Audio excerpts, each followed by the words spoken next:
There are moments in this job that stay with you. Not the big cases. Not the ones that made the newspapers or filled the gallery or got the television trucks parked outside. The ones that stay with you are the quiet ones. The Tuesday morning ones. The ones where a man walks through that heavy oak door in shoes with the sole coming apart at the front. And something in your chest recognizes him before your mind can explain why. The file said retail theft, $28.40, one item. I have seen fraud cases worth $4 million argued in this room. I have seen violence. I have seen betrayal. I have seen greed dressed up in every costume it owns. And I will tell you honestly, none of those cases required what this one required of me. Because when I looked up from that file and saw him standing at the defendant's table, shoulders folded inward, a worn-out cap turning slowly between hands that had clearly worked every day of their adult life, eyes carrying the specific exhaustion of someone who had not slept, not because they couldn't, but because they hadn't been able to afford to. Something in me went very still. This man was not a criminal. But the law does not run on instinct. And the facts, as the prosecution presented them, were clean and simple and entirely without mercy. What those facts could not tell me, what no arrest report, no charge sheet, no store security footage could possibly capture, was what had happened the night before he walked into that pharmacy. What he had been holding in those calloused hands at 3 a.m. What sound he had been listening to in the dark that had finally pushed a good and honest and completely desperate man across a line he had never once imagined crossing. There was a reason behind that $28 decision, and when I finally asked him, when I leaned forward on that bench and looked him in the eye and asked the only question that has ever mattered in this room, what he said next stopped every breath in that courtroom, including mine. Stay with me. I have sat on this bench for 23 years. 23 years of listening, of watching people walk through that door, that heavy oak door with the brass handle worn smooth by 10,000 anxious palms. And I have learned something that no law school will ever teach you. The truth of a person has very little to do with what they are accused of. It lives somewhere quieter. It lives in the way they hold their hands, in whether they look at you or through you, in the sound their shoes make on the floor when they're not trying to be anything other than what they are. I used to believe when I was young and still sharp with ambition that the law was a perfect instrument, clean, precise, a scalpel. I believed the statutes meant what they said and the penalties fit the crimes, and justice, real justice, was simply the correct application of the right rule to the right situation. I don't believe that anymore. What I believe now, after 2 decades of watching the machinery grind, is that the law is only as just as the person wielding it, and that some mornings, not all mornings, but some, God puts a case in front of you not to test the law, but to test you. November the 14th was one of those mornings. It was the kind of cold that had settled into the walls of that building the way cold settles into old bones. Not sharp, not dramatic, just present, permanent. The radiators along the far wall knocked and hissed like they were arguing with each other, which they always did in November. And the fluorescent lights above the gallery threw everything in a pale, exhausted yellow. The kind of light that makes everyone look a little guilty just by standing in it. My clerk, Donna, had brought me coffee that morning. She always did when the docket was light. A light docket on a Tuesday meant the cases were either very simple or very complicated. There was rarely anything in between. I was on my second cup when he walked in. I noticed the shoes first. I always notice the shoes. You can dress a man in a borrowed suit, comb his hair, coach him on what to say, but you cannot hide his shoes. These ones had the sole separating at the front left, a clean split, like a mouth slightly open, and they made a soft, wet-sounding slap against the marble floor with every step. The kind of sound that tells you the man inside them has been walking a long time. He was broad through the shoulders, the kind of broad that comes from real work, not a gym. Maybe 32, 34 years old. A gray jacket, unzipped. The zipper pull was missing entirely. Over a white t-shirt that had been white some time ago. Cargo pants with a fraying hem and a tear at the left knee. He had a wool cap in his hands. Dark green, or it might have been black once. He was turning it slowly between his fingers the way you turn a rosary, and he wasn't looking at me. He was looking at the floor, about 4 feet in front of him, like he was reading something written there that no one else could see. He sat down at the defendant's table and placed the cap on the surface in front of him, then seemed to think better of it and picked it back up. His name, according to the file Donna had slid in front of me, was Marcus Delaney, 34 years old. No prior convictions. Last known address, New Hope Family Shelter, 1140 Meridian Avenue.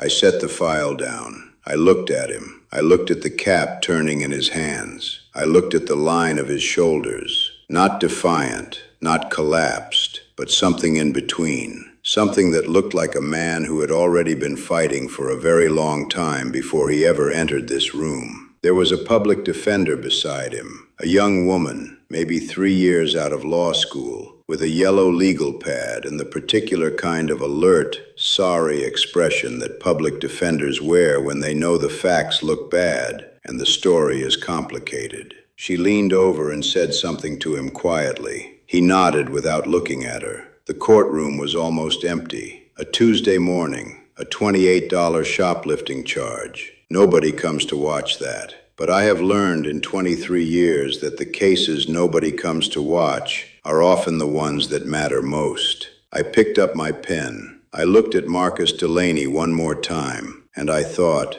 there is something here that the file is not telling me. The clerk called the case. Her voice bounced off the back wall and came back smaller than it left. The State versus Marcus Delaney. Case number 2024-CR-4471. Charge of retail theft, misdemeanor Class A. Alleged value of stolen merchandise, $28.40. $28.40. I have heard numbers read aloud in this courtroom that would make a person's stomach turn. Embezzlement figures with 6 zeros. Fraud schemes that swallowed retirement funds whole. Numbers that represented the ruin of families, of businesses, of lives carefully built over decades. $28.40. I kept my face still. That is something you learn early on the bench, to keep your face still, because your face is the weather in the room. If you frown, the gallery tenses. If you soften, the prosecution stiffens. You become a blank wall that everyone reads their own fear into. And that is exactly where you need to be until you understand what you're actually looking at. The assistant district attorney stood. He was young. They were sending younger ones every year, it seemed, with a pressed navy suit and the particular confidence of a man who had never once needed to turn a wool cap between his fingers in a place like this. He had a tablet in front of him, and he read from it without looking up. Your Honor, on the morning of November 9th at approximately 8:47 a.m., the defendant entered a pharmacare location at 318 Central Boulevard. Security footage shows the defendant selecting 1 unit of NutriStart Advanced Infant Formula from aisle 7, concealing it beneath his jacket, and proceeding toward the exit without stopping at a register. He was apprehended by store security before exiting the premises. The merchandise was recovered undamaged. The store is seeking full prosecution. He sat down. I looked at the can as it was entered into evidence. It was a modest thing. White label, blue lettering, a drawing of a smiling infant on the front. The kind of object you pass 100 times in a store without seeing. $28.40. The public defender, her name was Reyes, according to my notes, stood and offered what she could. Character witnesses unavailable on short notice. No prior record. A difficult personal situation. She used the word situation 3 times. I understood why. She didn't have the full story yet either. She was doing what she could with what she had, which wasn't much, and she knew it. The ADA came back with the store's position. Zero tolerance policy. If the court set a precedent of leniency for theft, however small, it opened a door. The store had shareholders. It had a loss prevention budget. It had, he said, a responsibility to its customers. I let him finish. I have found that it is important to let people finish, even when you have already decided they are arguing the wrong thing entirely. When he sat down, the room settled into that particular silence that courtrooms get when everyone is waiting for the weight to fall. The fluorescent light above the defense table flickered once, twice, then held.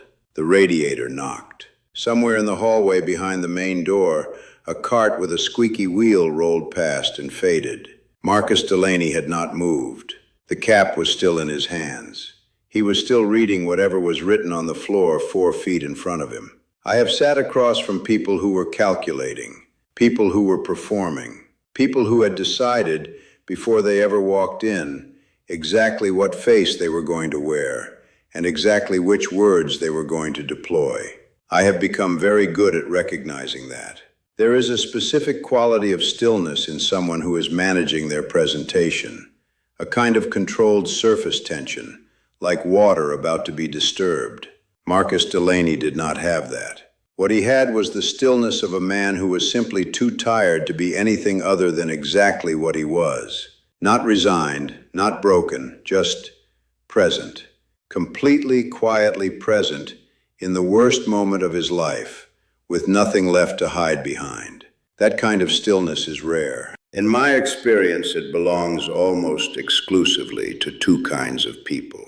The truly guilty who have made peace with their consequences, and the desperate who have run out of alternatives. I had looked at enough people in this room to know which one I was looking at. I folded my hands on the bench. I looked at him, really looked at him, until he felt it, and raised his eyes to meet mine. They were dark brown, deeply shadowed underneath. The eyes of someone who had not slept a full night in longer than he could probably remember. There was no anger in them, no calculation. There was something much harder to look at than either of those things. There was the specific exhaustion of a person who had been trying with everything they had and had still come up short. I let the silence sit for one more moment. Then I asked him the only question that has ever mattered in a room like this. "Mr. Delaney," I said, and my voice came out quieter than I intended. "Why did you do it?" He didn't answer right away. That was the first thing I noticed. Not the hesitation of a man constructing a lie. I have heard enough of those to recognize the particular rhythm of fabrication, the half-second of loading, the eyes moving slightly upward and to the left. This was something different. This was the hesitation of a man deciding whether he had any right to ask someone else to carry what he was carrying. He looked at me. Then he looked down at the cap in his hands. Then he looked back up, and he told me the truth. He told it the way exhausted people tell the truth. Not in a straight line, not cleanly, but in the way water finds its way downhill, around obstacles, doubling back. His voice was low and had a roughness to it, not from emotion at first, but from simple disuse, like a man who had not had a real conversation in long enough that the mechanism needed a moment to warm up. He said his son's name was Jalen. He said it the way fathers say their children's names when they are afraid, carefully, like the name itself is something fragile. Jalen, 11 months old, born 6 weeks early, which meant his digestive system had come into the world before it was ready, which meant standard formula caused him pain, which meant there was exactly one variety, that specific white and blue can now sitting on my evidence table, that his small body could tolerate without distress. I did not write anything down. I simply listened. He told me about the job, construction, a development project on the east side of the city that had been moving along steadily until the financing fell through in September and the whole operation folded in 72 hours. He'd shown up on a Wednesday morning and the foreman had met them in the parking lot and told them not to bother clocking in. Just like that. Wednesday you have a job, Thursday you do not. And everything that depended on that job, the apartment, the routine, the ability to open a refrigerator and find something inside it, begins its own collapse on a timeline you cannot control and cannot stop. The apartment lasted 30 days after that. He said the number without bitterness. 30 days. He said he had tried to negotiate more time, but the landlord had a waiting list, and the math didn't favor sentiment. Then he told me about Jalen's mother. He said it simply. She left. He did not editorialize. He did not assign blame or perform grief. He simply stated it the way you state a fact about weather. It happened. It changed things. That is where we are now. She had been struggling before the job loss. The job loss was the thing that finished it. She had packed what she could carry and gone to her sister's place in another state, and she had not, in the 6 weeks since, called to ask about Jalen. He was quiet for a moment after that part. The radiator knocked twice. The young ADA shifted in his seat. Marcus Delaney cleared his throat and continued. He told me about the shelter, New Hope Family. 12 families in a building designed for 8, which meant the common spaces were never quiet and the nights were never dark, and sleeping was something you aimed for rather than achieved. He said the staff were kind.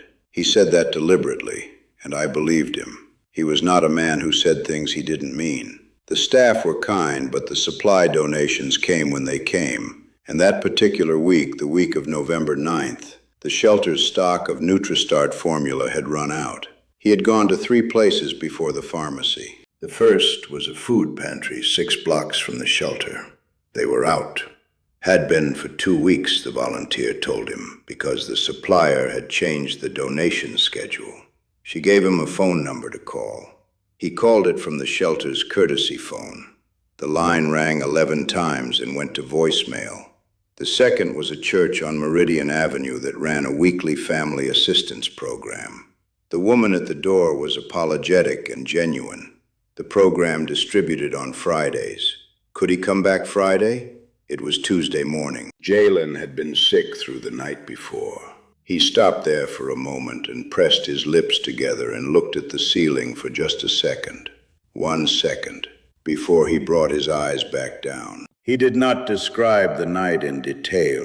He didn't need to. The image arrived complete. A man sitting on a bathroom floor in a crowded shelter, in the dark, with a child who was in pain, with nothing in his hands that could fix it, watching the hours move. He said he had tried diluted cow's milk around 3 in the morning because it was what the shelter kitchen had. Jalen cried for 2 hours after. Not the ordinary cry of a tired infant. The specific different cry that a parent learns to distinguish. The one that means something is wrong inside. He said that by 6 a.m. he had made his decision. Not lightly. He was clear about that, and I believed him. He had sat with it for hours. He knew what it was. He knew what it would cost him if he was caught. But he had done the accounting. The only accounting that mattered to him.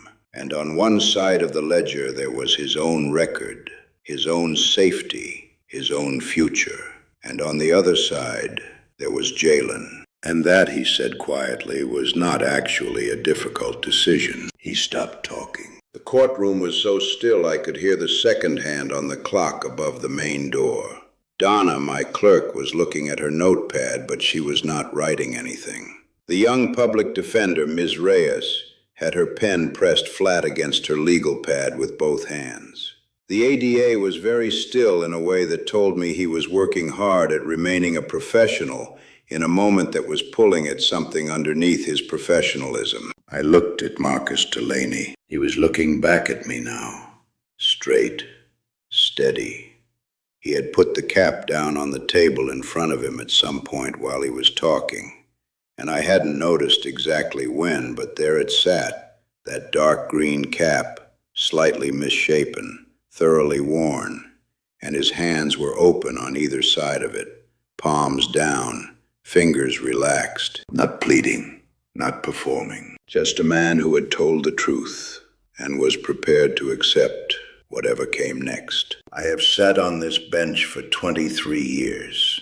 I have heard a great many things in this room. I have been moved, and I have been appalled, and I have been bored, and I have been surprised, and occasionally, not often, but occasionally, I have been stopped completely in my tracks by the specific, uncomplicated weight of an ordinary human life laid bare. I was stopped now. I unfolded my hands. I placed them flat on the bench. I looked at this 34-year-old man in his broken-soled shoes with his worn-out cap and his open palms, and his 11-month-old son named Jalen, who needed one specific thing to be all right. And I thought about what the law said I was supposed to do. And then I thought about what I was actually going to do. I reached for my gavel. The sound it made when it came down was sharp and clean and final. "Mr. Delaney," I said, "I'm going to need you to listen to me very carefully." 2342. The courtroom held its breath. I have learned over the years that there is a particular quality of silence that arrives just before a verdict. It is not the silence of emptiness. It is the silence of everything leaning in at once. Every body in the room, every held breath, every heartbeat slightly quickened.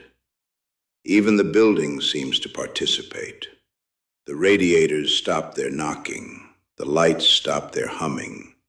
The world outside the windows, the gray November street with its gray November traffic, seems to recede, as if the moment has drawn a circle around itself and declared its own jurisdiction.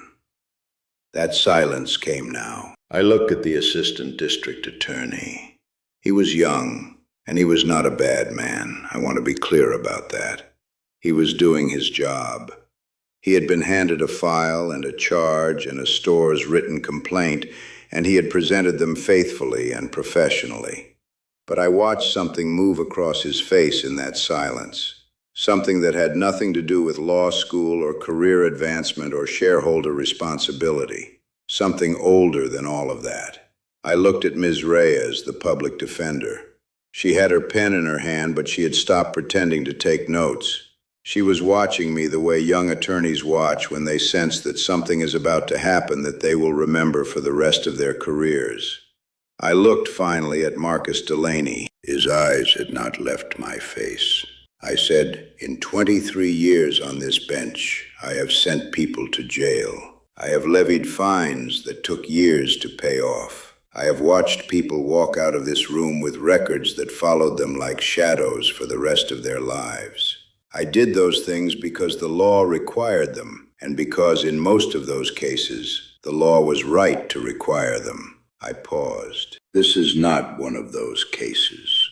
I heard the ADA draw a breath. I held up one hand, not sharply, just firmly, and he released it without speaking. "What I have in front of me," I continued, "is a man with no prior record, no history of dishonesty, no pattern of disregard for the law or for other people. What I have in front of me is a father who spent an entire night on a shelter bathroom floor with a sick infant, who went to 3 separate organizations asking for help and was turned away by circumstance and scheduling, and who then made the only choice that his particular love for his child allowed him to make. He took 1 can of formula valued at $28.40. He did not run. When he was caught, he did not lie. He said, and I quote from the arresting report, 'I know.'" I let those 2 words sit in the air for a moment.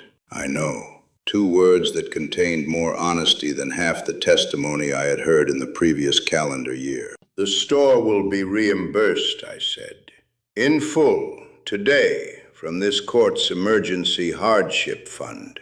That fund exists precisely for moments like this one. Moments when the strict application of the law would produce an outcome that justice itself would be ashamed of." I opened the drawer to my right.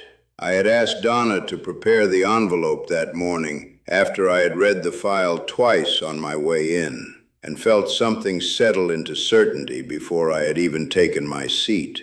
Inside it was a voucher, $200, drawn from the voluntary contributions of courthouse staff to a fund we had maintained quietly for 11 years. There was also a handwritten note with a name and a phone number. A woman named Carol Simmons, a social services coordinator who had been working with families in crisis in this city for longer than some of my clerks had been alive. She was the best I knew. I had called her myself that morning from my office, before the docket began. I handed the envelope to Donna, who carried it to Ms. Reyes, who placed it in front of Marcus Delaney. He looked at it without touching it. "Inside that envelope," I said, "is a grocery voucher that will cover Jalen's formula and several weeks of basic supplies. There is also the contact information for a coordinator who will help you navigate housing assistance, employment resources, and ongoing support for your son's medical needs. She is expecting your call. She knows your name." He still hadn't touched the envelope. His hands were flat on the table on either side of it, and he was looking at it the way a person looks at something they had stopped allowing themselves to want. I leaned forward slightly. "Mr. Delaney, look at me." He looked up. "You are not a criminal. You are a father. There is no version of justice worth the name that punishes a man for refusing to let his child go hungry. I will not be the instrument of that punishment. Not today. Not in this room." I watched his jaw tighten. I watched him press his lips together the way people do when they are trying to contain something that is larger than the available container. His eyes were bright, and he blinked once, slowly. And when his eyes opened again, 2 tears had broken and were moving down his face, and he did not raise his hands to stop them. He didn't say anything. I don't think he could. That was all right. Some things don't need to be said. Some things are communicated perfectly well by a man sitting very still with his hands flat on a table and tears on his face, and an expression that is equal parts disbelief and the particular fragile relief of someone who had been holding the whole weight alone for so long that the sudden sharing of it was almost more than the nervous system could absorb. I sat back. I picked up my gavel. "All charges dismissed. Record to remain clear. This case is closed." The gavel came down. Thud. Clean. Final. Right. I didn't see Marcus Delaney again for 6 months. It was a Thursday in May, one of those first warm Thursdays that arrive after a long winter like a promise the city is finally keeping. I was walking from the parking structure to the courthouse's side entrance, the one I used to avoid the morning foot traffic on the main steps, when I heard my name. I turned around. He was in a gray maintenance uniform, clean, pressed, with the Courthouse Building Authority logo on the chest pocket. He was holding a cardboard box against his hip, and he looked, and I want to be precise about this because it is the detail I think about most when I think about that morning. He looked rested, not perfectly, not the effortless rest of someone without trouble, but the specific, earned rest of a man who had found his footing again and was using it. He told me he had called Carol Simmons the same afternoon he left the courthouse. She had found him transitional housing within 2 weeks. She had connected him with a job placement program run through the city's workforce development office. The courthouse maintenance division had been hiring. He had applied. He had been there for 4 months. He told me Jalen was 14 pounds now, which apparently was cause for significant celebration. I took his word for it, not being a pediatrician, and that the early weight gain concerns were resolving. Jalen had recently, he told me with a gravity that made me want to smile, learned to clap his hands. He demonstrated this development as though it were relevant information for a senior judicial officer, which, in that moment, it absolutely was. He shifted the cardboard box against his hip. He told me what was in it. 2 cans of NutriStart formula, the white and blue label, the smiling infant on the front. He was taking them to the food pantry in the courthouse basement.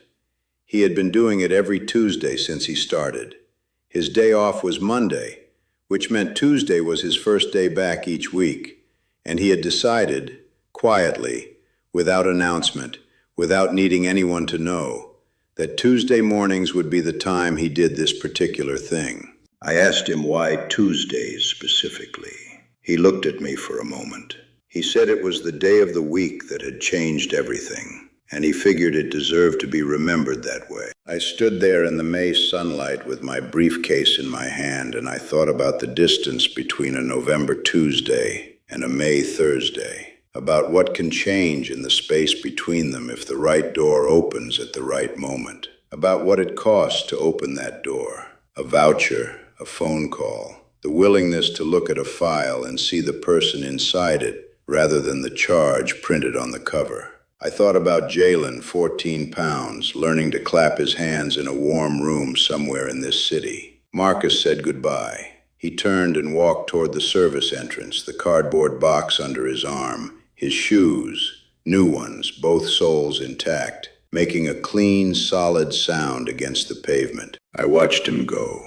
Then I walked up the steps and into the courthouse and took my seat on the bench, because there were more files on the docket and more people coming through that heavy oak door with the brass handle, and every single one of them deserved someone on the other side of it who was still willing to look past the charge and ask the only question that has ever mattered: why did you do it? If this story moved something in you, take just one moment and reflect.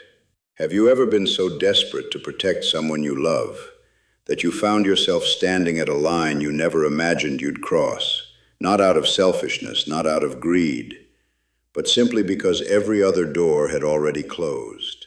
Have you ever watched someone be judged for the surface of a moment, when the truth of who they were lived somewhere much deeper? And when was the last time a stranger extended grace to you, or you to someone else, at exactly the moment it mattered most? Leave your thoughts in the comments. Every single one gets read. And if you believe in stories about compassion, second chances, and the kind of justice that actually looks like humanity, make sure you're subscribed to this channel, because there are more cases, more people who walk through that door carrying more than any file could hold. And every one of them deserves to be seen.